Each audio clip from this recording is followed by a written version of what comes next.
Hey guys, welcome to my channel मन की मुस्कान। मेरा फ्रेंड्स इस चैनल से सिर्फ यही मोटिव है कि सबके चेहरों पर मुस्कान आए। फ्रेंड्स, मैं आज आपके साथ एक बहुत इम्पॉर्टेंट टॉपिक पे बात करूँगी। जैसे कि हम सब लोग बहुत ज़्यादा सोचते हैं, और उस सोचने में हम क्या सोचते हैं, अपनी बैड मेमोरीज़ को, है ना। हम अपनी बैड मेमोरीज़ को कितना सोचते हैं कि जो हमारे पास्ट में हुआ हम कितना उसे सोचते हैं, है ना।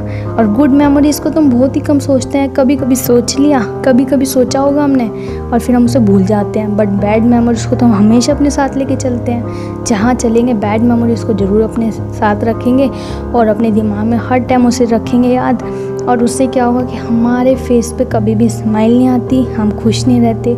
हम ये सोचते हैं कि यार जो हमारे साथ हो रहा है क्यों हो रहा है, मतलब हम क्या करें। आप अगर ये सोचें कि जो बैड मेमोरीज़ इतनी आपके दिमाग में बैठी हुई हैं, इतनी उन्होंने अपनी जगह बना ली है, वे क्यों बनाई हैं। इसका सिर्फ एक ही रीज़न है कि आपने बैड मेमोरीज़ को इतना ज़्यादा सोच लिया है कि उन्होंने इतनी जगह बना ली है कि उससे क्या हो रहा है कि और ज़्यादा बैड मेमोरीज़ क्रिएट हो रही हैं। मतलब कि आप जैसे जैसे बैड मेमोरीज़ को सोचते हैं ना, उससे क्या होता है कि और नई तरीके की बैड मेमोरीज़ क्रिएट होने लगती है हमारे दिमाग में। फॉर एग्ज़ाम्पल, जैसे अगर हम कोई आइडिया सोचते हैं, आइडिया हमने सोचा, उसके करने के पता नहीं कितने ऑप्शंस हमारे दिमाग में ऑलरेडी आ जाते हैं। तो ऐसे ही ये है कि बैड मेमोरी जितनी हम सोचते हैं ना, उससे रिलेटेड और पता नहीं कितनी बैड मेमोरीज़ हमारे दिमाग में ऑटोमेटिकली क्रिएट होने लगती है। ऐसी होती है आपके साथ? अगर होती है तो आप कमेंट में ज़रूर बताइए। ये होती है तो ये कोई अच्छी बात नहीं है, ये सिर्फ ओवर थिंकिंग है।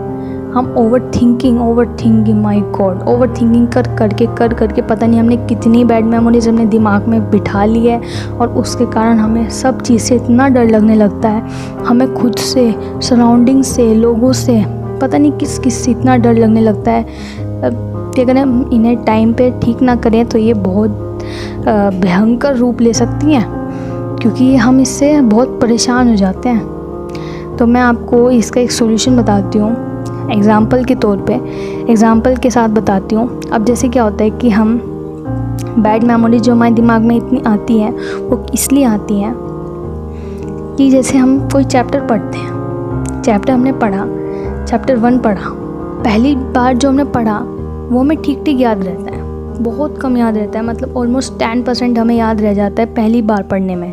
जब हम सेकेंड टाइम पढ़ते हैं तो हमें 30% उसके बारे में याद रह जाता है। जब हम थर्ड टाइम पढ़ते हैं तो हमें 70% याद रहता है। और जब हम फोर्थ टाइम पढ़ते हैं तो 80%, फिफ्थ टाइम पढ़ते हैं तो शायद 90%, और सिक्स टाइम पढ़ेंगे तो शायद 100% याद हमें रह जाएगा। मतलब हमें पूरा चैप्टर याद हो गया, हमारे दिमाग में स्टोर हो गया, मेमोरी क्रिएट हो गई उसकी। तो ऐसे ही बैड मेमोरी होती है। जैसे आप फर्स्ट टाइम सोचोगे ना, आपके दिमाग में याद वो चीज़ क्रिएट नहीं होगी, वो मेमोरी नहीं बनेगी। जैसे आप सेकंड टाइम सोचोगे, मेमोरी धीरे धीरे क्रिएट होने लगेगी, मतलब आपको याद आने लगेंगी वो चीज़ें। थर्ड टाइम सोचोगे तो और ज़्यादा याद आएंगी, फोर्थ टाइम सोचोगे तो और ज़्यादा याद आएंगी। जैसे कहते हैं ना लोग कि हम कितना भी कोशिश कर लें, पर बैड मेमोरीज़ की हमारे दिमाग में ऑटोमेटिकली आने लगती है। इसीलिए आने लगती है क्योंकि उनकी स्टोरेज हमारे दिमाग में पता कितनी हो गई, 100%। और जो चीज़ 100% होती है ना, वो हमारे दिमाग में ऑटोमेटिकली आने लगती है। ये चीज़ आप देखना, अगर आपने कोई चैप्टर याद कर लिया ना और 100% कर लिया तो वो आपके दिमाग में ऑलरेडी आने लगेगा और आपको बार बार उसकी चीज़ें याद आएंगी, अच्छा ये था। तो ऐसे ही बैड मेमोरीज़ का है, जितनी बार आप उनको याद करोगे उतनी बार वे आपके दिमाग में आएंगी। 100% स्टोरेज हो चुकी है अब उनके हमारे दिमाग में। तो अब इसका सॉल्यूशन क्या है? ये तो प्रॉब्लम है, सॉल्यूशन क्या है? सॉल्यूशन सिर्फ इतना है फ्रेंड्स, जैसे आपने चैप्टर 1 याद करा ना, अब आप चैप्टर 2 याद करो। Chapter 1 is bad memories, chapter 2 is good memory. अब आप चैप्टर 2 को याद करो। अब अपना ये याद करो, जैसे आप चैप्टर 1 याद कर लेते हो, अब जब आप चैप्टर 2 पे जाते हो तो जैसे जैसे आप चैप्टर 2 को पढ़ते हो तो चैप्टर 1 अगर आप रिवाइज़ नहीं करोगे तो चैप्टर 1 आपके दिमाग से हो जाएगा गुल, आपको कुछ भी याद नहीं रहेगा चैप्टर 1 का।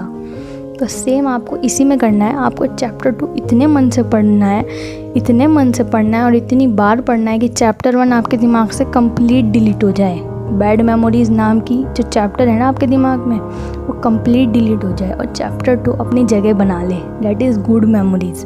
अपनी मेमोरीज़ को बार बार याद करो, 10% आएगी, फिर 20% आएगी, तीसरी बार याद करो, चौथी बार याद करो, 5th टाइम याद करो, 6th टाइम याद करो।